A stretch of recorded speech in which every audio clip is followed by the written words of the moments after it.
Oh, yung walang lalaki naman, kayo naman. The whole 2 months wala.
Pahila ka na.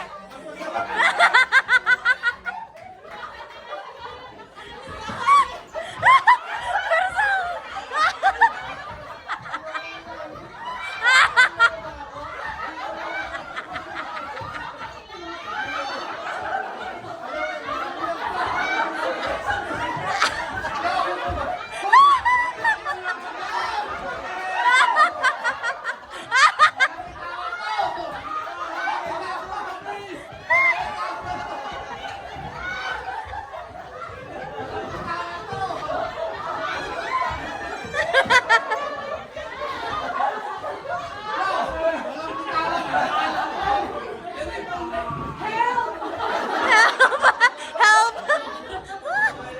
Nangyari?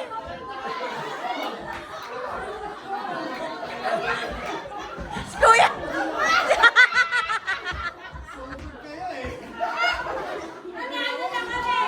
Yay! Stop! Okay. Hindi pa kami nag-pitch bro, hindi ka kami. Di ba sabi ko lahat na lalaki doon, lahat na babae dito. So I'll give you another 1 minute. Okay.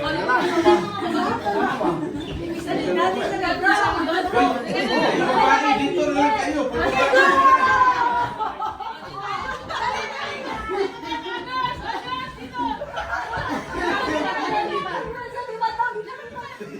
Ha? Kami dito eh.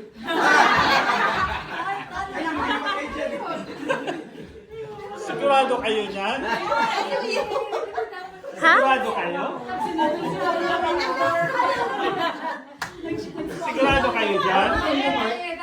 Bro, sabi nga sa Ephesians chapter 5, 23-24. Oh! Wife, commit submit to your husband. Ephesians 5,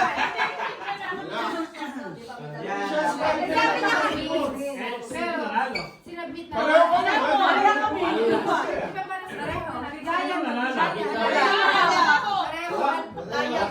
Draw, draw. Sino nanalo? Draw, draw. At decided. Draw, penalty. Anthony, shoot out. That is exactly what we want you to do. So ano yung what did you learn from it? Compromise na sa compromise. Mas malakas kami Actually, dito. kailan pa lang natin, sinadjust mo na yan bro eh. Yun nga eh. When we did this, kasi pinagawa sa amin ni Tito Arnel, ganun din kami. Pero walang matakan. Very Pero, competitive. Wala.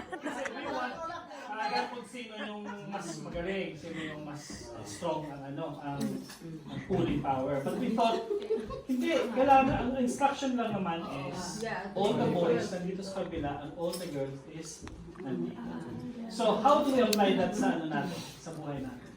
Mutual understanding. You have to compromise sometimes. Walang boss. No, it's working for the common good. Diba?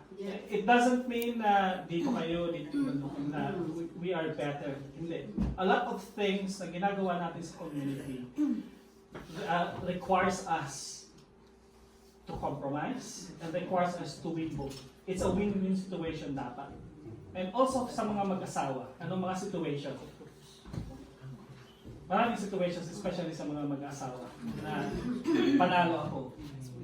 And pag basta ako, panalo ako, that means talo ka. We can always compromise in one way, in one thing, that both of us will. Ano ba yung pamantayan na sasabihin natin na pareho tayo panalo? Paano mo masabi na pareho kayo panalo? If we think of... Halimbawa, example, anong example na may lagay ninyo? And then both of you win. Teamwork. Pag kayo ay nagkakaisa sa kung anong aim nyo, Okay. There's no argument. If you have the same goal. Oh, If you put God in the middle of your relationship. yeah. How will that practically apply if you put God? Kakain, mag-usap kayo dalawa. And your common goal is to do this. Magtulungan tayo. Hindi tayo mag-apakan, hindi tayo na mas magaling ako sa'yo, mas hindi ka magaling. That I need you to be down, I need to be up. So, sa personal relationships natin, sa mag-aasawahan natin, sa community natin, everything, the Lord should always be there, and we should always compromise. Titingnan natin kung ano yung better good, For the common good. for the common good. Amen? Amen. Okay, so,